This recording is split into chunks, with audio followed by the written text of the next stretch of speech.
I can tell you I've been inspired about all the stuff that's been going on this morning. Have you guys felt like a similar experience?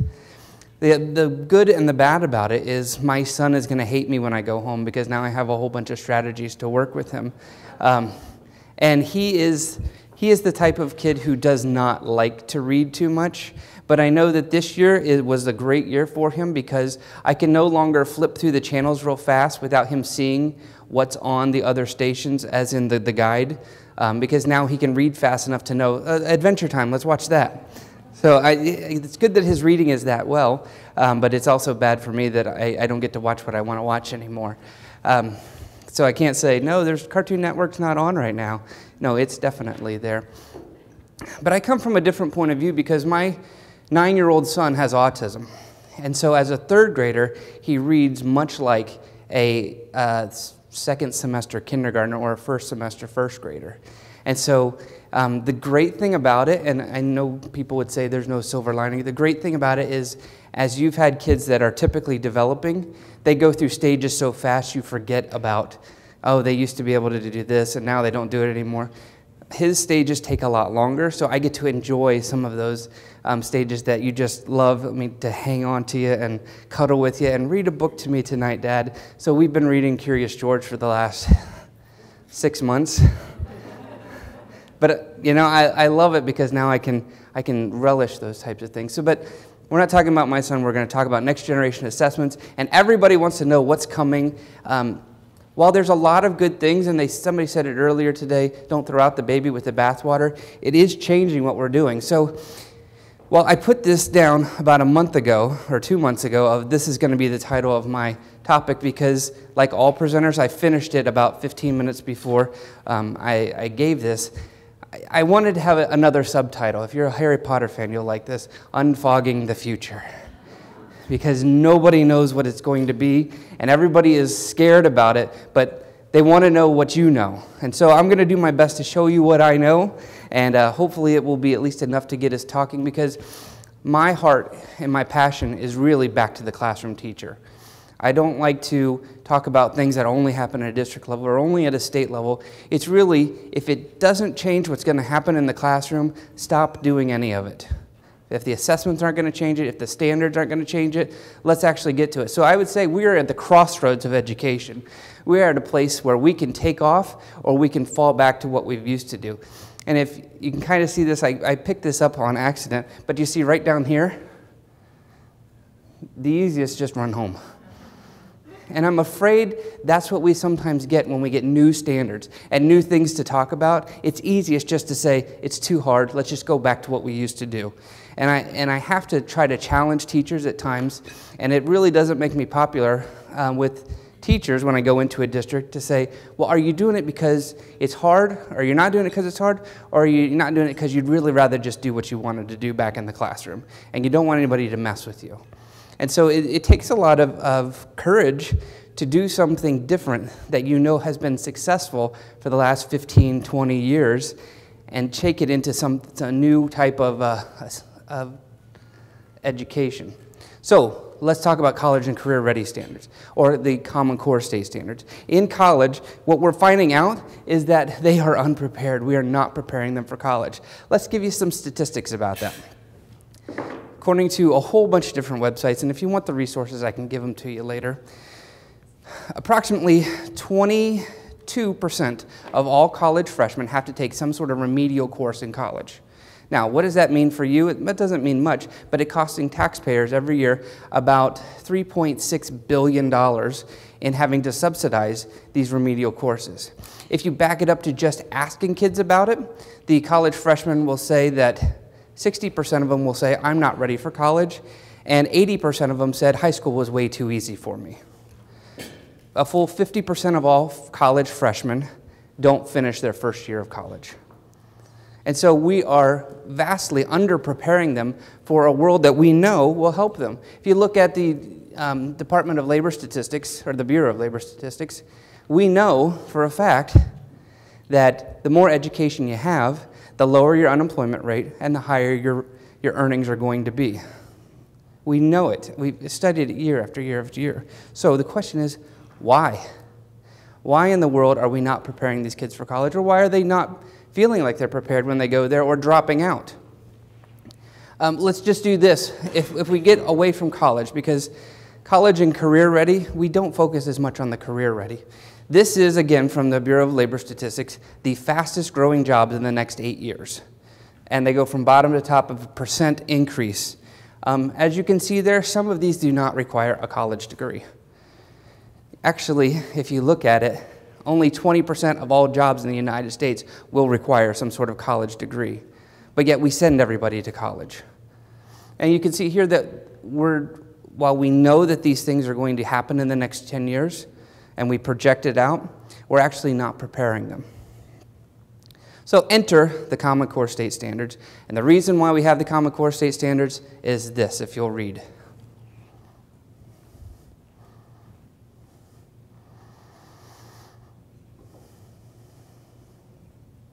Sounds great, doesn't it?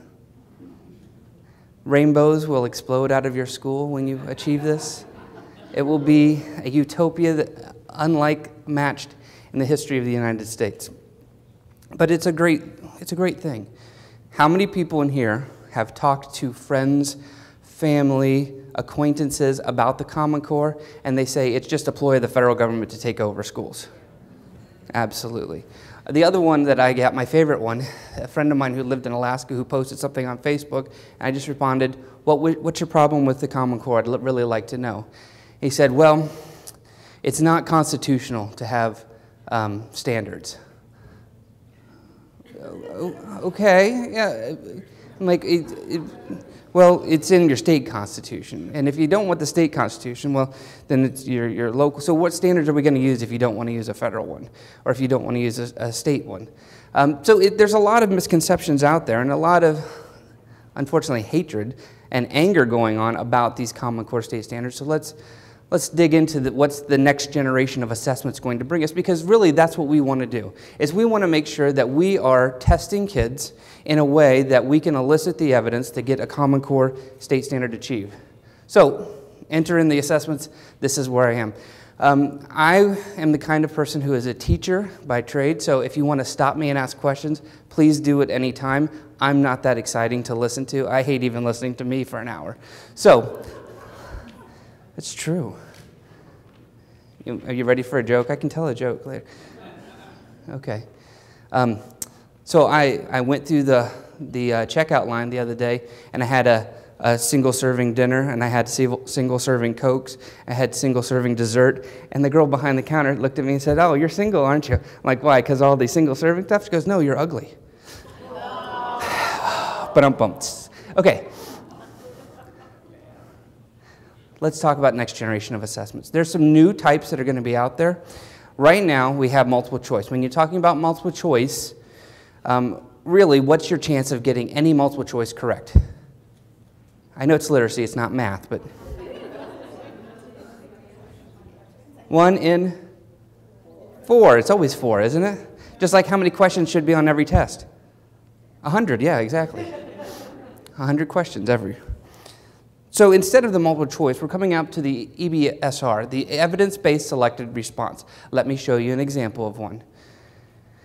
There's a part A and a part B to every question, and you have to get part A correct and part B correct in order to get the whole point correct. So, my math people out there, what's the chance now of me guessing the correct answer? 1 in 4 times 1 in 4 equals? Exactly, 1 in 16. I'm glad everybody thought it, but didn't say it out loud. So it's an evidence-based selected response. No longer can you just guess the correct answers. What you're going to have to do, and the circles I just put in arbitrarily, I didn't even answer it, so don't judge me on that later. But what you're going to have to do is give me the correct answer in the first one to answer the question, but then what evidence that you have from the text supports it. We're going to talk about what this means for literacy later on. All right, so the next type, prose constructed response. I will give you an example of this one. Write an original story to continue where the passage ended. In your story, be sure to use what you've learned about the character Mary as you tell what happens to her next.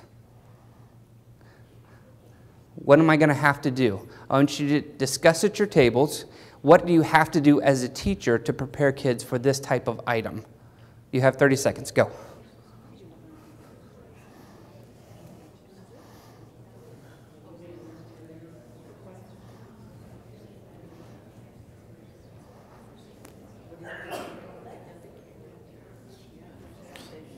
You got the answer? I haven't seen you talk. I'm going to ask you first. You're going to share it out to the group. I'm pointing to you.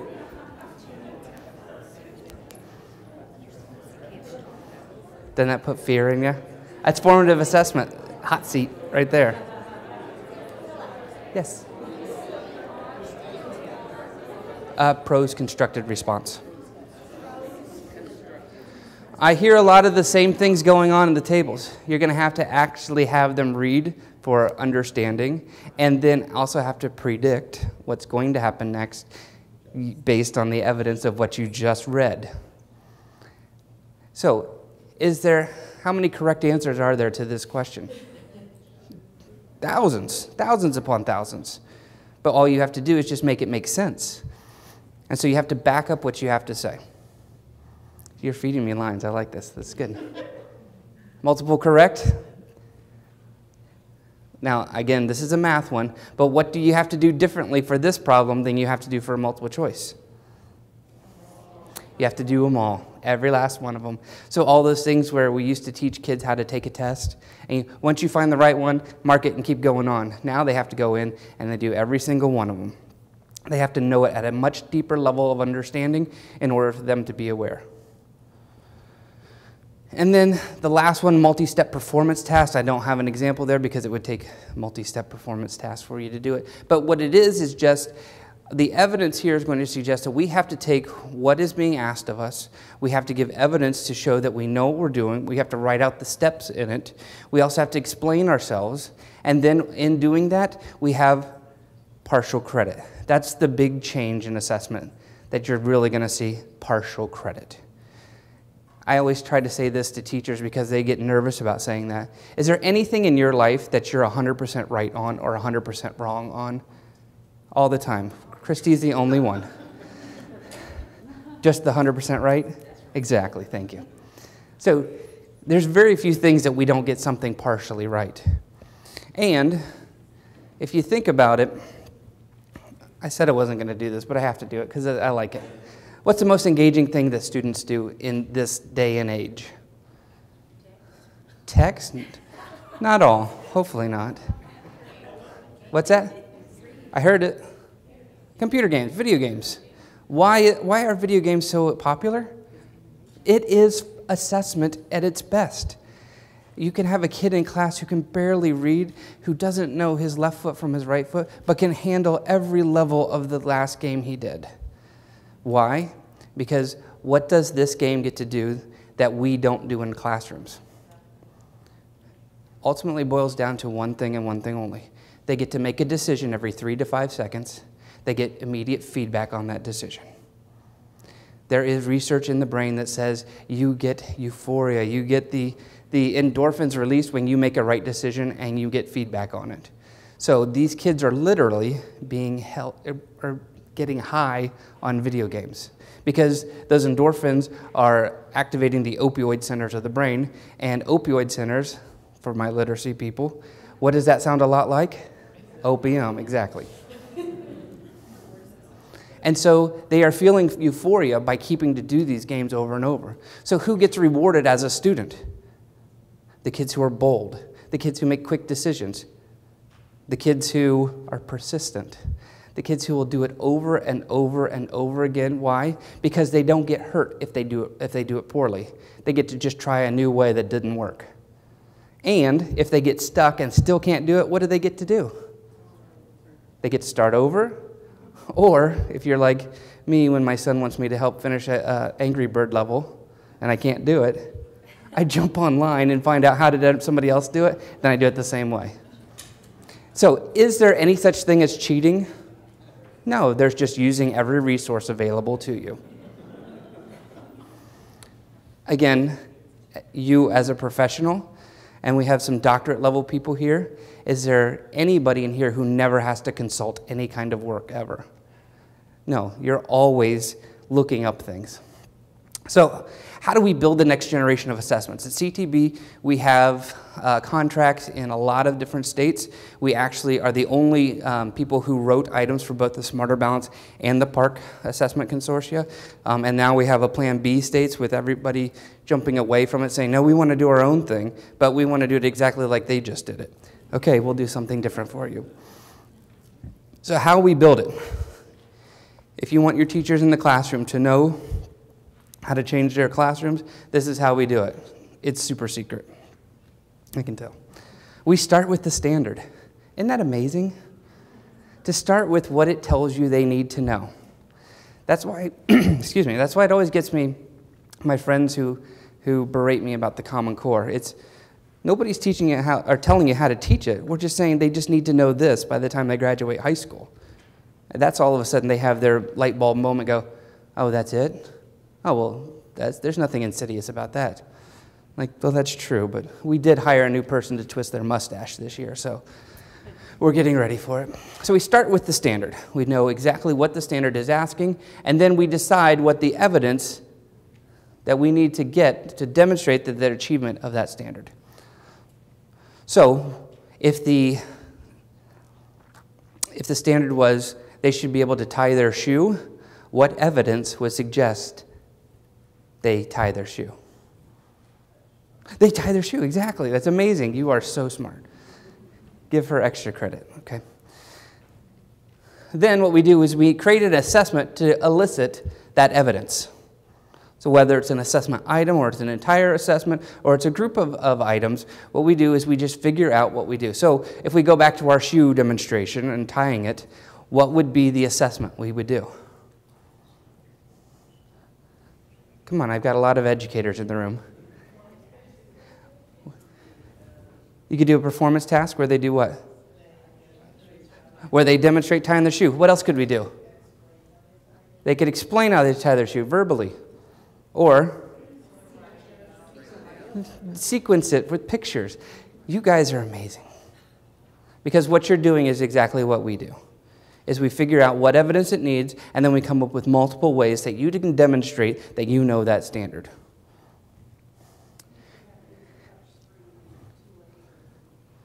A touchscreen and two laces, that might work too. And then, here's what I suggest. Once you know how we build the items, then you build your instruction to teach the skills to create the evidence of demonstration of that standard. So that's why I say it and I get yelled at. I mean, I'm an assessment guy, so people hate me anyway. I'm okay with that. But teach to the test. I suggest it all the time. Teach to the test. I'll say it one more time. Teach to the test. We're going to say it all the time together. 1, 2, 3. Teach. Oh, you guys are terrible. Okay, we're going to do it again because you're that bad. 1, 2, 3. Teach to the test. Did I say teach the test? No, that's cheating. Teaching the test is cheating, and it tells me nothing about what the student knows.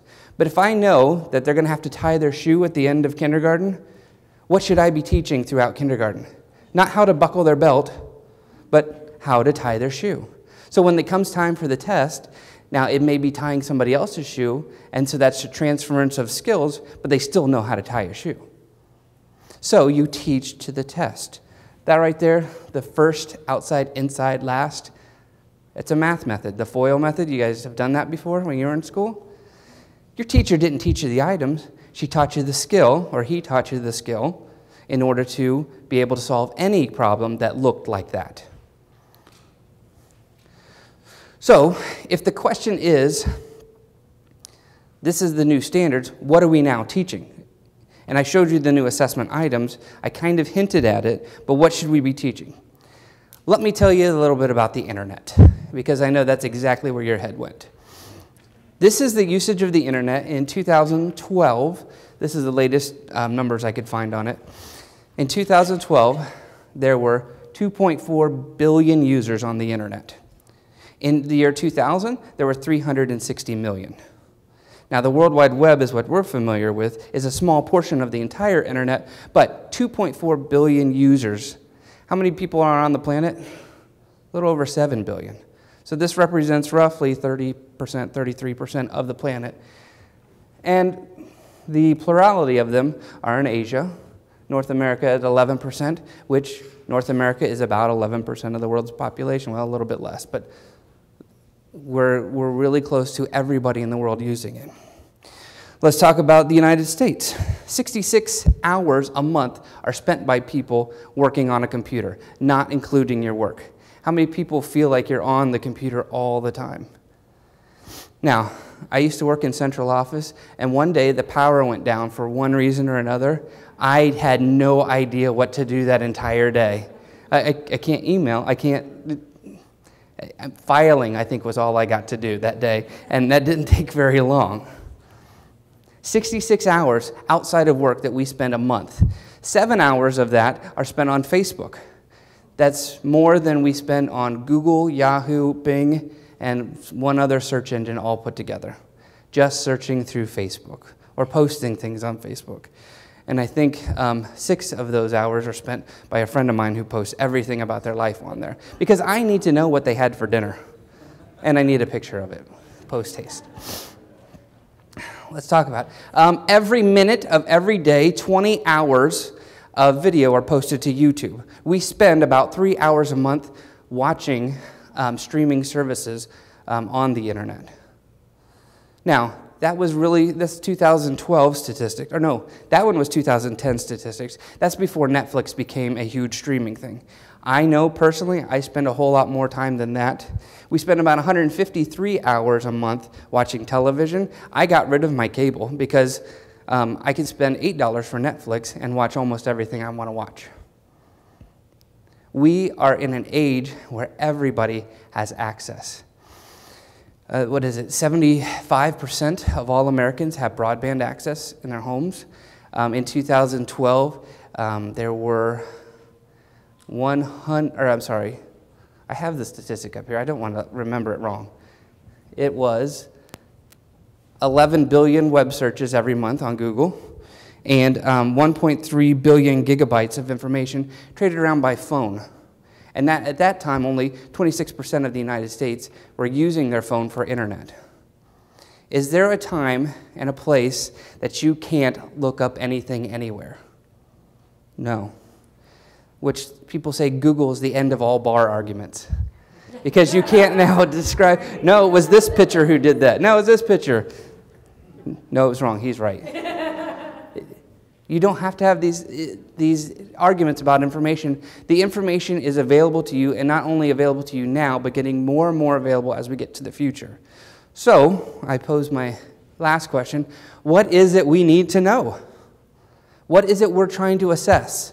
And really, it's 3 things. These 3 things are what we're really trying to assess, because content, while it's very important, content is going to be the way that we're teaching students. And teaching students these skills, because the most popular jobs in the next 8 years, and the most popular jobs that are growing, or the most popular jobs in the last 10 years, didn't exist 20 years ago. So what we're trying to do is trying to prepare a population of students for jobs that don't exist in markets that aren't really fully developed right now, and for a world that we aren't going to be able to even conceive in the next 50 years. So these 3 things that we're teaching them are critical thinking, thought processes, and providing evidence. Let's go through this. This is our critical thinking. When we think about critical thinking, we need to talk about logic, inferences, and judging sources. Really, that's exactly what critical thinking is judging the source to find out whether the validity supports the evidence. That's really what critical thinking is. I'll give you an example. Anybody know what this is? Really close. They're a relative of the meerkat. Mongoose. It's a mongoose. What's the plural of mongoose? Mongooses, because it's a derivative of an Arabic word, just like noose is, whereas goose is a derivative of a French word. That's why we say geese. See, I do know something about literacy. All right. Yeah. The only other one I know my name, where it comes from. Philip. It's a Greek word. for Philos and Hippos, meaning lover of horses. Most famous Philip, or the first one, Alexander the Great's father. And he had a huge stable. See, there we go. Don't you feel better about yourself? Warm and fuzzy. Now, does everybody else know what their name means? Okay, if you don't, that's your homework for tonight. Find out what your name means. Google. You can go to Etymology of Names. There's actually a website. Type in your name, it'll tell you everything about it. Critical thinking skills of whether or not you're doing the right decisions. Now, does anybody know where this picture was taken? No? This was taken in Hawaii. Is the mongoose an indigenous species to Hawaii?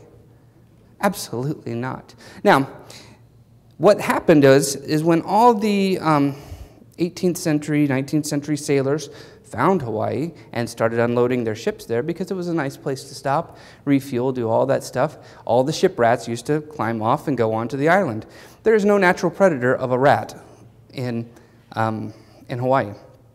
Here in the States, we have snakes and keeps their population down, but in Hawaii there was not. So what did they do? They said, we know what will kill them, mongooses. So they released mongooses all over the island. Has anybody been to Hawaii? Do you know that they still have a rat problem? Yes. Why? Why, if a mongoose will kill a rat, or can kill a rat, why do they still have a rat problem in Hawaii? That's right, because mongooses hunt during the day, rats are nocturnal. And so it had something to do with sleep schedules. Could they have fixed this problem before they started with critical thinking? Absolutely. But they didn't ask the right questions, and that's what critical thinking is about, is asking the right questions. It's not necessarily coming up with the right answers, but right questions lead to better answers. So when I give my presentations on assessment, I always talk about data and data analysis and how to use the data. And I say data is the beginning of wisdom, not the end. And good data will always lead to more questions than it answers. But it leads to better questions, and the better questions will get you to the answers you need to get to. Okay, so we have critical thinking. The next is thought processes. Can you explain how to do something? That's called metacognition. So you have to explain what you're doing, you have to be able to identify errors, and you have to have peer review. So if you wanted to talk about what's going to change in the classroom, peer review can be a very big thing. Although I do like this one. That's my idea of peer review when my friends ask me to review their dissertations. Oh, it's all wrong. They don't like me for that, but it's okay. So we're going to do an exercise in thought processes. Are you ready? This is going to be done as a table, and I want you to come up with an answer. So 3 businessmen were traveling, and it got late at night, and they decided to stop at a hotel. They went to the hotel. The man said, it's going to be $30, and so each of them put in $10, and the bellman comes by, picked up their bags, and takes it to the room. Bellman comes back to the front desk, and the guy at the front desk says, oh, I overcharged them. Here, go give them $5 back. So the bellman who takes their bags to the room is walking to the room and said, they stiffed me on a tip. So he takes $2 out and throws it in his pocket. Goes back to the room and says, oh, we overcharged you. Here's $1 back each. So each man has now only paid $9. So $9 plus $9 plus $9 is $27. Plus the $2 the bellman put in his pocket equals $29. What happened to the 30th dollar? Go.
I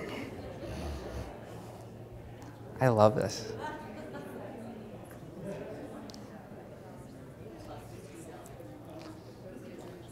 Good.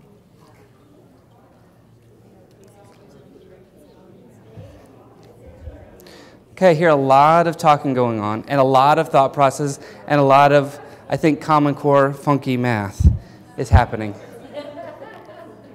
So, let me ask you this. How many people accepted my premise when I gave you the explanation? You accepted that when I said 9 plus 9 plus 9 plus 2 equals 29, right? And then I said, figure it out. So how many people used the information I had to set up their formula without doing the problem themselves? Now talk.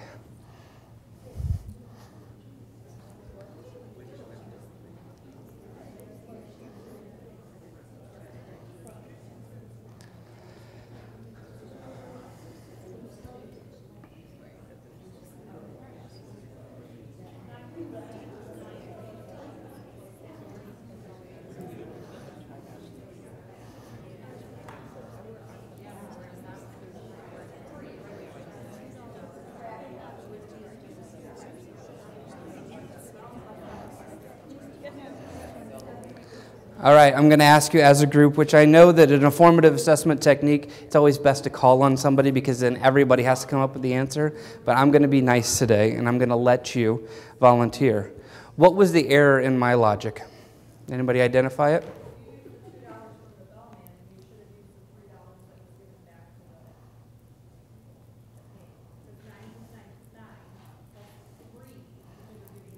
So you just added 6.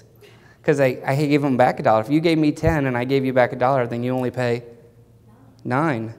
So 9 plus 9 plus 9 plus 2 equals 29. What's that? No, they did. They paid 10.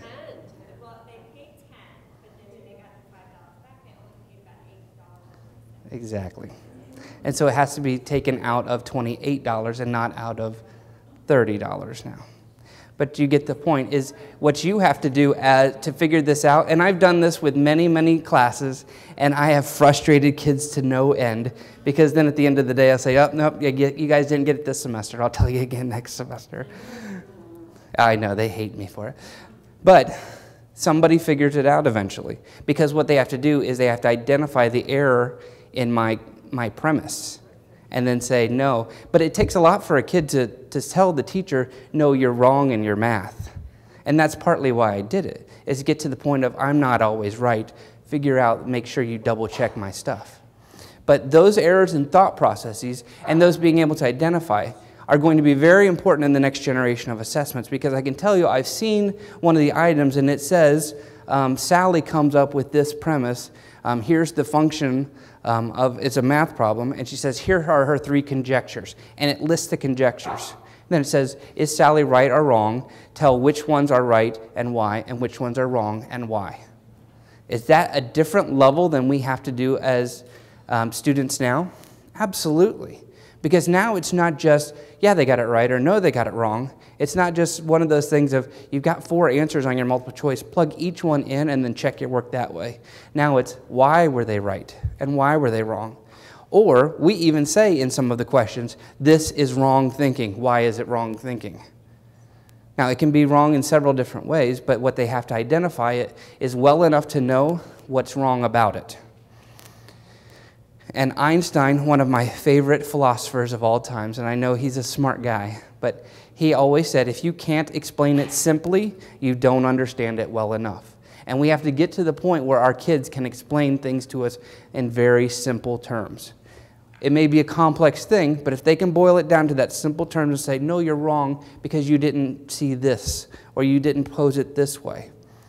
When that can happen, and when they look at their peers and say, oh, if you had just identified this way, you would have been right, but what you answered was this question over here. And so as a teacher, we can start thinking about posing things of there's no right or wrong answers, there's just right questions to different, or right answers to different questions. And that's where it's going to be important is, okay, you were wrong in that. Can you identify the right question that would make that right? Or she was wrong, can you identify the question? Now it's a group work in order to figure this out. And then finally, evidence-based. So what we have to do is have deductive reasoning. We have to create a generation of lawyers, is what it is. What do lawyers do when they are presenting a case to a judge? Do they just say, I'm right, deal with it? No. They have to create an overwhelming mountain of evidence that would suggest it's correct. And we as teachers need to start doing the same thing in our classrooms. There's enough evidence to suggest you have the standard, even though you didn't get it right 100% of the time. There are many, many students who are very smart who are not 100% students. But they're getting it right most of the time, so you can say you've mastered the standard. That's what I always say gets back to that guaranteed and viable curriculum. We tell people they have to teach a certain way, and then at the end of the year, we give them an 80% for the class. I have no idea what 80% means in a class. It means, did I get 100% of most of it and 0% of some of it? Or did I get 80% of everything? Or did I get 60% of some stuff, 70% of other stuff, 90% of other stuff, and it all averages out? I have no idea. But by standard, we have to figure out, is there something that we say you have to know before you leave my classroom? Have to, or else I failed you. Now, I was a social studies in undergrad. Of course, then I became a science teacher when I started teaching. That makes complete sense, I know. And when I started doing that and looking at the evidence there are things that I knew in science I had to teach them or I failed them as a teacher. Scientific inquiry, the scientific method. If my kids walked out of my classroom and didn't know what I was talking about, I failed them as a teacher. So to this day, I still keep in contact with a lot of my former students. If I go up to them and say, I hate eating, they will finish it with crunchy turtle rolls, because that was the mnemonic device to remember the scientific method. I made sure they knew that stuff. And so as there are things that we do to assess students, what we need to start doing is creating a mountain of evidence to find out whether or not they've got it. And students need to do the same thing. Do they know how to add two-digit numbers? Do they know how to combine words to form a sentence? Well, how would you elicit that type of evidence? You would have them read things over and over again. They would start explaining things. They would show you through many different methods that they know how to read a sentence. That's why I knew that my son was getting much, much better at reading this year, is I can flip the channels and he'll start reading the commercials. That to me was one of the most wonderful things that has happened to me this year. I mean, literally almost started crying from it because my son could read. And as you know, reading is the gateway to all learning. And if they can't read, they can't really acquire much knowledge because they're just listening most of the time. So as we're building this evidence, what we need to do is figure out, do they know what they know? And the students have to provide that evidence. So it brings up the question and gets to the meat of this discussion. How does this, what?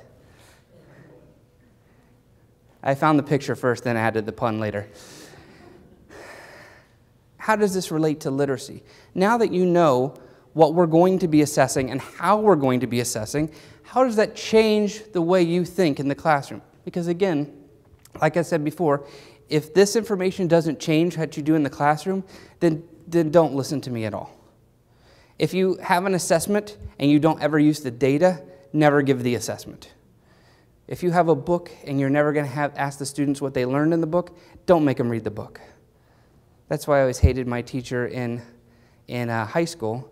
She taught To Kill a Mockingbird. To this day, I don't think I read much of it. But she wanted to read it, and we said we read it, moving along. So it brings up the point of, what do we need to do with literacy? What do we need to do with the text in order to get to the next generation of assessments? So I'm going to actually ask you to do something.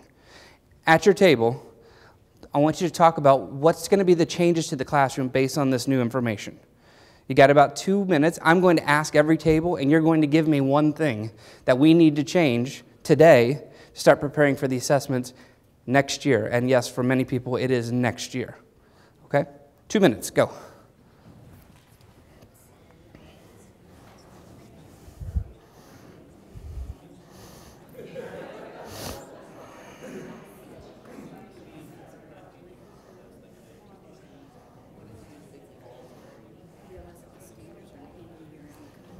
And so what pacing do you take, you know, to get there, and what kind of instruction. So it's the how to, what they have to be able to do, and how you get them their goals. And they understand prerequisites and skill.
Mm-hmm.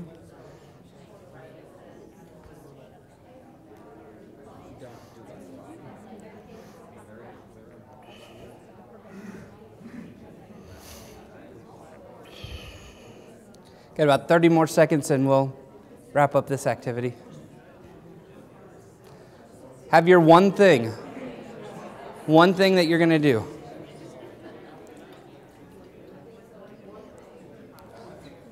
One change, because there's going to be a lot of them that it's going to be overlap, so I don't want you to take all the good stuff. We know that you guys are the varsity squad over here.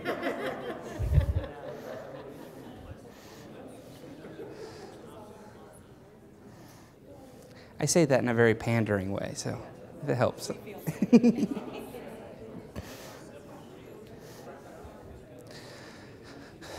All right, we're going to use the hot seat on formative assessment techniques. When I point to your table, be ready. So everybody right now designate who's going to be your speaker. 1, 2, 3, go. Exactly. Who gets the most points? I've done that many times. It always works. Yeah. All right. One thing, one change that's going to have to happen in your classroom because of this. Let's go with this table here.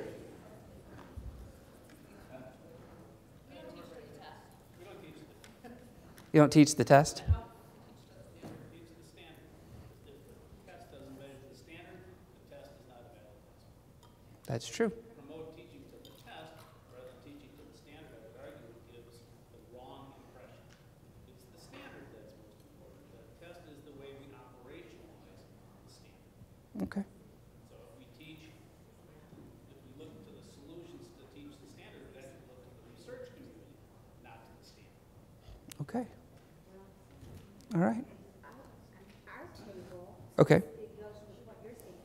Our table is helping teachers understand that the standards are not objectives. They are outcomes at the end of the year, and then understanding the timing and the pacing and how fast you can feed the baby to achieve the outcome at the end of the year. They're the destination, not the vehicle to get them there. Exactly. And that's where people get confused. And I would argue, the test is portrayed as both the vehicle or the destination and the vehicle. It misleads people from the things that will get kids to that outcome. But we're going to have to watch the design of the pacing in curricula as well as lesson plans, as well as school, the progress monitoring, because they've got to go easy to difficult, slow to fast. And so what we're trying to do in the name of rigor and fear of the Common Core outcome is we want to start hard and fast too early, and the kids don't have the prerequisites yet. That was our Okay. How about over here? He's talked about definite knowledge. We need to really improve teachers' knowledge of how to get the application piece, but then also looking at the progression standards, K through 12, and then having conversations with specific grade level teachers about how that applies directly to them. Yeah, that always confuses people when I talk to them of, well, what they did this time is say, what should they know at the end of 12th grade? And that's when they started writing the 12th grade standards. And then what do they need to know at the end of 11th grade in order to know what they need to know in 12th grade? And then 10th and back it up. And well, that makes sense. It's like, yes, it does. But we seem somehow that we've lost that in our history. Okay, let's go in the back there.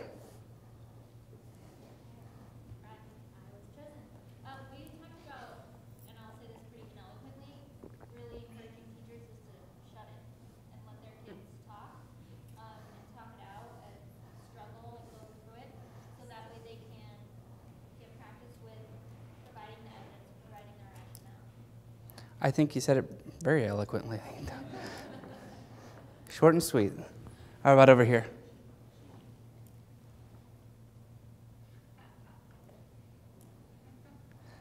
All of a sudden, we all got shy. Okay. It's pretty much a summary of Yeah. what we've already heard. I mean, there's just shifting. It's just a different way of thinking and teaching, and with the open mind. And we're all just living that as we navigate through it. Well, and I think you're absolutely right in one respect, but also I would kind of disagree at it's the perception change that we had discussed before. It's nothing super new that we haven't seen before. It's just changing our perception of we've got to expect certain things out of students and out of teachers. And yes, you're right, struggling a little bit with new concepts because it takes us out of that comfort zone. You had a... We shared how my district is currently in the middle of doing that, Mm-hmm. and to garner some semblance of understanding. Our principals had to understand what that shift meant, and so we took to the parts site, Mm-hmm. and we all took that practice assessment. Man, scared the Jesus out.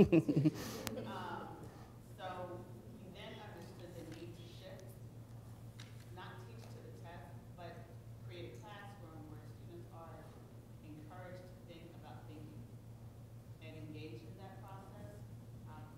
The other highlight that the principal shared was how some assessments, instead of doing the process of elimination strategy, the code, can't do that anymore.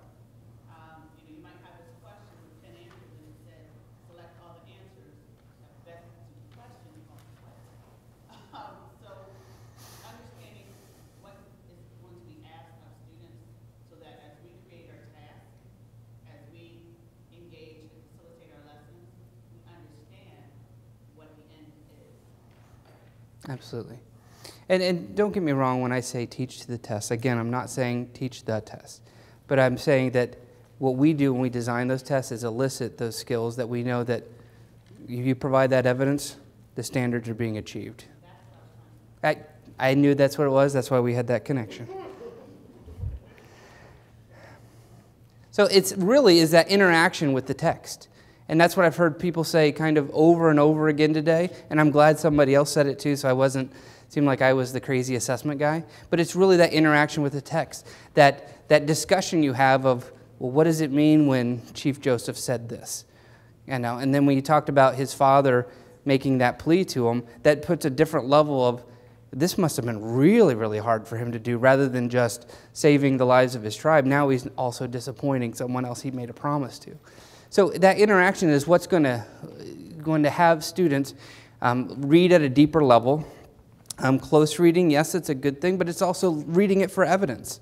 If I say this is my idea, I need to be able to back that up with supporting evidence either here or some other place that I can pull it in together so that, am I wrong? Are you wrong? We don't necessarily both have to be right, but we can both, and we don't have to both be wrong. We have different points of view based on the evidence that's supported. And that's really what it gets to, is those critical thinking skills, that thought processes, those defending our answers with the evidence at hand, to know that in the future, when we're getting kids ready for college and career, they can find the skills that are already out there that you're teaching them to prepare them for the unknown that's going to happen in the next 10, 15, 20, 30 years down the road. Are there any questions? I got done a little bit early. You guys have a little bit of a break.